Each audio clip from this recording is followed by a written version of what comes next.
Baik, kembali kita akan membahas mengenai gurita judi online yang baru-baru ini kembali menarik perhatian setelah oknum Komdigi ini ternyata terlibat di dalamnya. Pak Ruby, ini oknum-oknum yang ditangkap, ditetapkan sebagai tersangka, ini sebelumnya kan juga ditempatkan di posisi tersebut untuk bisa membuka akses ataupun memblokir situs judi online karena memiliki keahlian juga. Tapi ternyata mereka masih bisa mengelabui sistem yang ada. Bagaimana sebenarnya mereka bekerja ini, Pak Ruby? Iya, mereka kan kerjanya mendapatkan data dulu, data situs-situs yang perlu diblokir karena melanggar undang-undang di Indonesia. Lalu dari data tersebut mereka masukkan ke sistem untuk dapat dilakukan pemblokiran. Karena pemblokiran ini sifatnya bukan hanya dilakukan oleh Kominfo, tapi bekerja sama dengan para ISP dan NAP di Indonesia. Jadi mereka memblast informasi tersebut, data-data tersebut dikirimlah ke pihak ISP dan NAP. Nah, tetap saja mereka mempunyai kewenangan untuk memblokir tersebut, membuat daftar tersebut, tetapi akhirnya mereka bisa salah gunakan karena terlalu banyaknya situs yang diblokir dan tidak adanya pengawasan. Akhirnya mereka bisa menyisipkan situs-situs yang mereka mau tidak diblokir, yang bahasa mereka dibina. Akhirnya mereka bisa melakukan kecurangan seperti ini. Nah, ini bisa lolosnya di titik mana, Pak Ruby?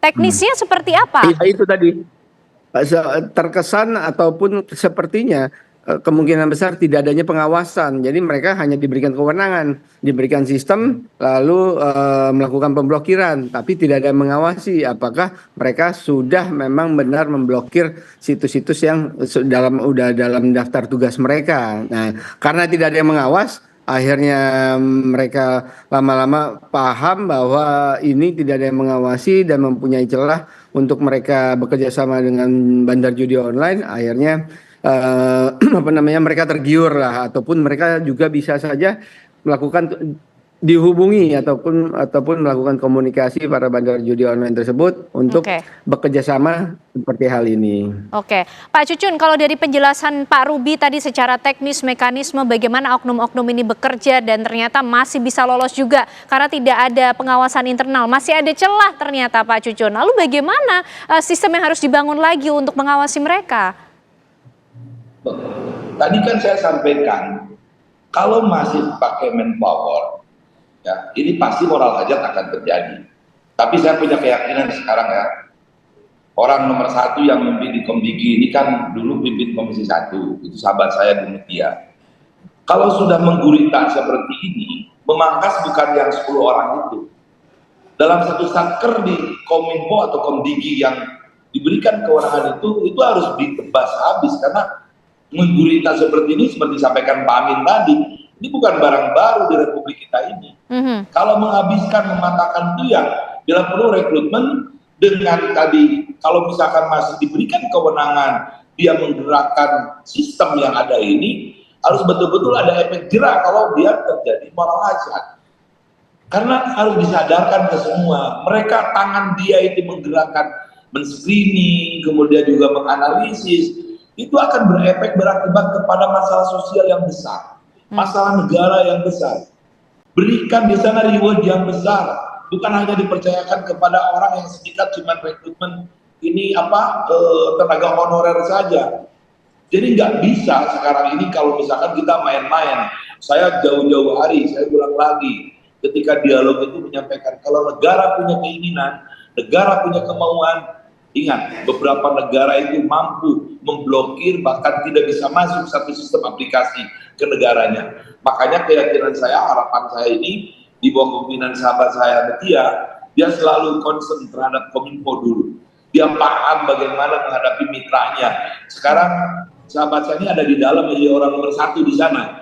Pasti saya punya harapan melakukan antisipasi preventif, orang-orang pasukannya yang membantu di sana, baik setingkat dirjennya, setingkat direkturnya, bahkan ke staf ke bawahnya pasti akan dilakukan penertiban. Apa yang terjadi tidak akan terulang lagi, baik permasalahan judi online, kebocoran data, karena jantungnya ada di Kominfo atau di Komdigi ini. Itu kan. Oke, Pak Amin, ketika kita bicara sistem pengawasan yang harus dimaksimalkan dengan memanfaatkan teknologi, tapi masih ada juga manpower di situ yang juga harus diperhatikan, Pak, sehingga mereka memiliki tanggung jawab serius untuk menjaga perannya, memblokir situs-situs judi online ini. Nah, seperti apa lagi yang harus dilakukan? Jadi kalau terkait risiko suap tadi, itu yang harus dibangun adalah mental atau mindset anti suap. Nah, untuk membangun mental atau mindset anti suap itu tidak bisa hanya di satu direktorat jenderal atau satu direktorat, tapi harus seluruh kementerian, juga kementerian-kementerian yang lain dan seluruh sektor yang lain. Anti suap ini agak tricky kalau kita bicara korupsi, karena kalau semangatnya semangat anti korupsi, nanti mindsetnya itu adalah oh ini kerugian keuangan negara. Ya. Padahal suap yang di Komdiji ini nothing to do dengan kerugian keuangan negara.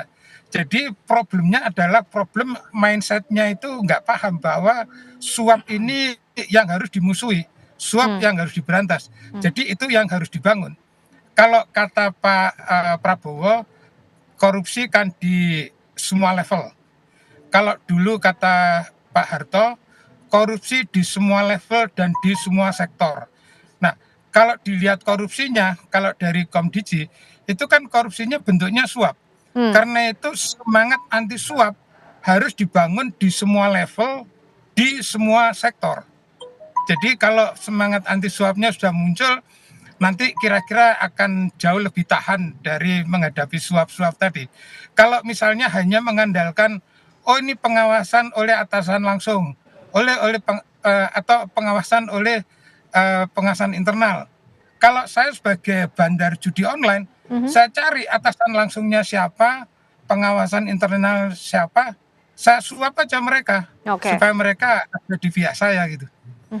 Tapi cara yang efektif untuk kemudian menanamkan semangat anti suap ini seperti apa, Pak Amin? Karena lagi-lagi ada manpower di situ, selalu ada celah untuk negosiasi, selalu ada celah untuk suap di semua level, di semua sektor.